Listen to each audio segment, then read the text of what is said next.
ಈಗ 5 ಗ್ಯಾರಂಟಿಗಳನ್ನು ನಾವು ಅನೌನ್ಸ್ ಮಾಡಿದೆವು. 5 ಗ್ಯಾರಂಟಿಗಳನ್ನು ಅನೌನ್ಸ್ ಮಾಡಿದೆವು. ಹೇಳಿದರು, ನರೇಂದ್ರ ಮೋದಿ ಅವರೇ ಹೇಳಿದರು ರಾಜಸ್ಥಾನದಲ್ಲಿ, ಈ 5 ಗ್ಯಾರಂಟಿಗಳನ್ನು ಜಾರಿ ಮಾಡಲಿಕ್ಕೆ ಸಾಧ್ಯ ಇಲ್ಲ. ಒಂದು ವೇಳೆ ಮಾಡಿದ್ರೆ ರಾಜ್ಯ ಆರ್ಥಿಕವಾಗಿ ದಿವಾಳಿ ಆಗ್ತದೆ. ಆರ್ಥಿಕವಾಗಿ ದಿವಾಳಿ ಆಗ್ತದೆ ಅಂತ ಹೇಳಿದ್ದು. ಇವತ್ತು ಈ 5 ಗ್ಯಾರಂಟಿಗಳಿಗೆ ನಮ್ಮ ಸರ್ಕಾರ ಬಂದದ್ದು ಮೇ 20ನೇ ತಾರೀಕು. ಇವತ್ತಿಗೆ 9 ತಿಂಗಳು. ನಾನು ಜುಲೈನಲ್ಲಿ ಬಜೆಟ್ ಮಂಡಿಸಿದೆ.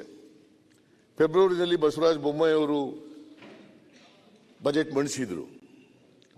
ನಾನು ಬಜೆಟ್ ಮಂಡಿಸುವಾಗ 36,000 ಕೋಟಿ ರೂಪಾಯಿಗಳನ್ನು ಈ 5 ಗ್ಯಾರಂಟಿಗಳಿಗೆ ಇಟ್ಟಿದ್ದೆ. ಅದನ್ನೇ ಹೇಳಿದ್ದಾರೆ ರಾಜ್ಯಪಾಲರು. 36,000 ಕೋಟಿಗಳನ್ನು ಇಟ್ಟಿದ್ದೆ. ಬೇಕಾದರೆ ನಾನು ಮುಂದೆ ಹೇಳ್ತೀನಿ, ನಾನು ಯಾವ್ಯಾವ ಬಾಬ್ತಿಗೆ ಎಷ್ಟೆಷ್ಟು ದುಡ್ಡಿಟ್ಟಿದ್ದು ಅಂತಕ್ಕಂಥದ್ದನ್ನು ಹೇಳ್ತೀನಿ. ಮನೆ ಅಧ್ಯಕ್ಷರೇ, ರಾಜ್ಯಪಾಲರು ಎಲ್ಲೂ ಕೂಡ ಸತ್ಯ ಬಿಟ್ಟು ಸುಳ್ಳು ಹೇಳ್ತಕ್ಕಂಥ ಪ್ರಯತ್ನವನ್ನು ಮಾಡೇ ಇಲ್ಲ, ಅಥವಾ ಅವ್ರ ಕೈನಲ್ಲಿ ನಾವು ಸುಳ್ಳು ಹೇಳಿಸ್ತಕ್ಕಂಥ ಪ್ರಯತ್ನವನ್ನು ಮಾಡಿಲ್ಲ. ಈಗ ಮಾನ್ಯ ಸಭಾಧ್ಯಕ್ಷರೇ, ಈಗ ನೀವು ಒಂದು ವೇಳೆ ನಿಮಗೆ ಸುಳ್ಳು 7,000 ಅಂತ ಹೇಳ್ತಿರಲ್ಲ, ಅದಕ್ಕೆ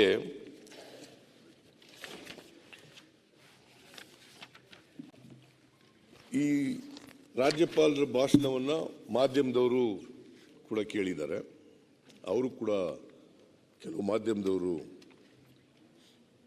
ಬರೆದಿದ್ದಾರೆ ರಾಜ್ಯಪಾಲರ ಭಾಷಣದ ಬಗ್ಗೆ, ಎಡಿಟೋರಿಯಲ್ ಬರೆದಿದ್ದಾರೆ. ಈ ರಾಜ್ಯದ ಜನ ಕೇಳಿದ್ದಾರೆ. ಅವರು ಹೇಳಿದ್ದಾರೆ, ಸಂಯುಕ್ತ ಕರ್ನಾಟಕ ಮುಂದಿನ ದಾರಿಗೆ ಕೈ ಮರ. ಸಂಯುಕ್ತ ಕರ್ನಾಟಕದವರು ಎಡಿಟೋರಿಯಲ್ ಬರೆದಿರೋದು. ಸಂಯುಕ್ತ ಕರ್ನಾಟಕ ನೀವೇ ಹೇಳಪ್ಪ, ಎಡಿಟರ್ ಯಾರು ನಂಗೆ ಗೊತ್ತಿಲ್ಲ. ಹುಬ್ಬಳ್ಳಿಯವರು ಯಾರು ಎಡಿಟರ್ ಯಾರ್ರಿ? ನಿಮ್ಗೂ ಗೊತ್ತಿಲ್ಲ, ಅವ್ರನ್ನ ಕೇಳ್ತೀರಿ. ಚೇರ್ಮನ್ ಈಗಾಗಲೇ ಎಡಿಟರ್ ಕೇಳ್ಬಿಟ್ಟು ಚೇರ್ಮನ್ ಹೇಳ್ತಾ ಇದೆ. UB ವೆಂಕಟೇಶ್ ಹೇಳೇನ್ರಿ ಇನ್ನೊಂದ್ಸರಿ? UB ವೆಂಕಟೇಶ್ ಆದ್ರೆ ಹಿಂಗೆ ಬರೀರಿ ಅಂತ ಹೇಳಿದ್ರ? ಆಯ್ತಪ್ಪ. ಗೆಲೋಟ್ ನಡೆ ಅಭಿನಂದನೀಯ, ರಾಜ್ಯಪಾಲ ರವಿ ವರ್ತನೆ ಖಂಡನೀಯ. ಇದು ಪ್ರಜಾವಾಣಿಯವರು ಬರೆದಿರೋದು. ಇದು ನಮ್ಮವರೇ ಇದ್ರ? ಸುಮ್ಮನೆ ಏನೋ ಹೇಳಬೇಕು ಹೇಳ್ತಾರೆ. ಮನೆ ಅಧ್ಯಕ್ಷರೇ, ನಾನು ಸುಮ್ಮನೆ ಎಲ್ಲನೂ ಓದಕ್ಕೆ ಹೋಗಲ್ಲ. ಸಂಪಾದಕೀಯನ ಕೆಲವು ಮಾತ್ರ ಓದ್ತೀನಿ.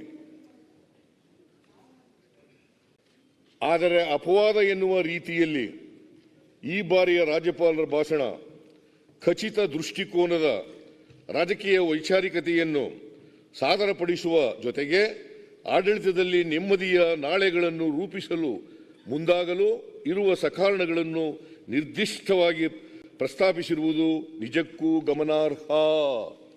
ಇದು ಯಾರು ಹೇಳಿರೋದು? ಸಂಯುಕ್ತ ಕರ್ನಾಟಕದ ಎಡಿಟೋರಿಯಲ್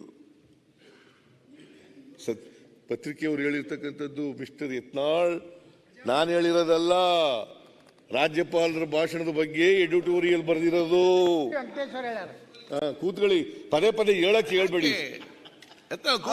ಉತ್ತರ ಕೊಡ್ಲಿ. ಹೇಳಿಕೆ ಅಲ್ಲ, ಆಯ್ತು. ಅದು UB ವೆಂಕಟೇಶ್ವರ ಹೇಳಿಕೆ.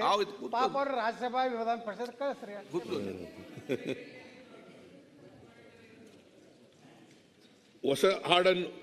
ಇಂತಹ ಹೊಸ ಜಾಡನ್ನು ತುಳಿದ ರಾಜ್ಯಪಾಲರ ಭಾಷಣಗಳು ಬೆರಳೆಣಿಕೆಯಷ್ಟು ಮಾತ್ರ.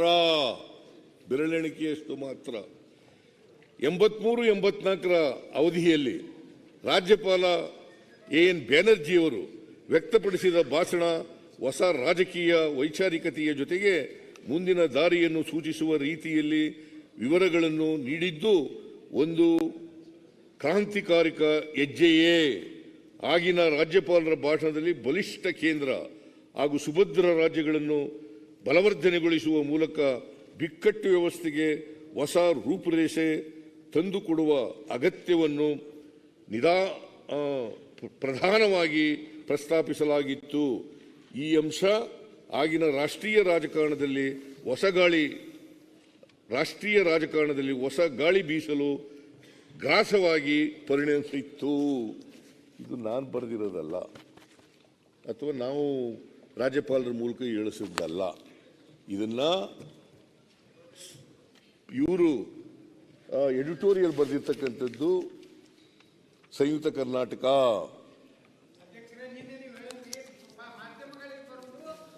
ಅದು ಯಾವುದೇ ಕೂತ್ಕೊಳ್ಳಿ. ಆಯ್ತಪ್ಪ, ಹೇಳ್ರಿ ಅದಂಗೆ ಹೇಳ್ರಿ. ಎಷ್ಟ್ ಸರಿ ಹೇಳ್ತಾರೆ ಅಧ್ಯಕ್ಷರೇ, ಅದು ಎಷ್ಟ್ ಸರಿ ಹೇಳಕ್ ಬಿಡ್ತೀರಿ ಅಧ್ಯಕ್ಷರೇ? ಗಮ್ಮತ್ ಕುರ್ಸಿ ಪ್ರಸ್ತುತ ಪಡಿಸಬೇಕೋ ಬೇಡ ಅನ್ನೋದು ತಾವು ಹೇಳ್ಬೇಕು. ಮಾಧ್ಯಮದವರೆಲ್ಲ ಅರ್ಥ ಮಾಡ್ಕೋಬೇಕು ಇವ್ರು ಹೇಳೋದನ್ನ. ಮಾಧ್ಯಮದವರೆಲ್ಲ ಸುಳ್ಳು ಬರೀತಾರೆ ಅಂತ ಆಯ್ತು ಆಗೋದು. ನಿನ್ನೆ ಹೇಳ್ಯಾರ ನಿಮ್ ಇಬ್ರು ಮಂತ್ರಿಗಳು. ಅವ್ರು ಹೇಳದ್ ಈಗ ನಾನು ಹೇಳ್ತಾ ಇದ್ದೀನಿ, ಸುಳ್ಳು ಅಂತಂದ್ರೆ ಸುಳ್ಳು ಅಂತ ಹೇಳಪ್ಪ. ಸಿ ಪಾಟೀಲ್ ಸುಳ್ಳಾಗಿದ್ರೆ ಸುಳ್ಳು ಅಂತ ಹೇಳಿ, ಮಾಧ್ಯಮದವರು ಸುಳ್ಳು ಬರೆದವ್ರೆ ಅಂತ ಹೇಳಪ್ಪ. ಯತ್ನಾಳ್ ಅವರೇ, ಅಲ್ಲ ಸಾಕಷ್ಟು ಅಡ್ವರ್ಟೈಸ್ ಕೊಟ್ಟಿರಿ, ಮತ್ತೆ ಅಷ್ಟು ಬರೀಲಿಕ್ಕೆ ಕೂತ್ಕೊಳ್ಳಿ, ಉತ್ತರ ಕೇಳಿ. ಆಯ್ತು ಮಾನ್ಯ ಅಧ್ಯಕ್ಷರೇ, ಇದು ಸಂಯುಕ್ತ ಕರ್ನಾಟಕದವ್ರು ಬರೆದಿರೋದು, ಸಂಯುಕ್ತ ಕರ್ನಾಟಕ. ಆಮೇಲೆ ಪ್ರಜಾವಾಣಿಯವರು ಎಡಿಟೋರಿಯಲ್ ಬರೆದಿದ್ದಾರೆ. ಏನಂತ ಬರೆದಿದ್ದಾರೆ? ಇಂತಹ ಹೊತ್ತಿನಲ್ಲಿ ಕರ್ನಾಟಕದ ರಾಜ್ಯಪಾಲ ತಾವರ್ ಚಂದ್ ಗೆಹ್ಲೋಟ್ ಅವರು ರಾಜ್ಯದ ವಿಧಾನಮಂಡಲದ ಉಭಯ ಸದನಗಳನ್ನು ಉದ್ದೇಶಿಸಿ ಮಾಡಿದ್ದ ಭಾಷಣವು ಹರ್ಷ ಮೂಡಿಸುವಂಥದ್ದು. ಗೆಹ್ಲೋಟ್ ಅವರು ಸಾಂವಿಧಾನಿಕ ನಿಯಮಗಳು ಹಾಗೂ ಸಭ್ಯತೆಗೆ ತಕ್ಕಂತೆ ನಡೆದುಕೊಂಡಿದ್ದಾರೆ. ಇದು ಸ್ವಾಗತಾರ್ಹ. ಇದು ಪ್ರಜಾವಾಣಿ ಪತ್ರಿಕೆಯವರು ಹೇಳಿದ್ದಾರೆ. ಇವರು ರಾಜ್ಯಪಾಲರ ಮೂಲಕ ಸುಳ್ಳು ಹೇಳಿಸಿದ್ದಾರೆ ಅಂತಂದ್ರೆ ಸುಳ್ಳು ಅಂತ ಬರೀತಿದ್ರಲ್ಲ, ಸುಳ್ಳು ಹೇಳಿಸ್ಬಿಟ್ಟವ್ರೆ ಅಂತ ಬರೀತಿದ್ರಲ್ಲ. ಬೇಡ, ಆಮೇಲೆ ಏನು ಮಾಡೋ ಮರ.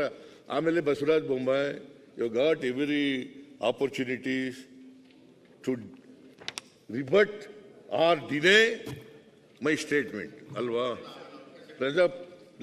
ಪ್ರಜಾವಾಣಿಯಲ್ಲಿ ಬರೆದಿರತಕ್ಕಂಥ ಎಡಿಟೋರಿಯಲ್ಲು ಸುಳ್ಳು ಎಡಿಟೋರಿಯಲ್ ಬರೆದಿದ್ದಾರೆ ಅಂತ ಹೇಳಿ ಆಮೇಲೆ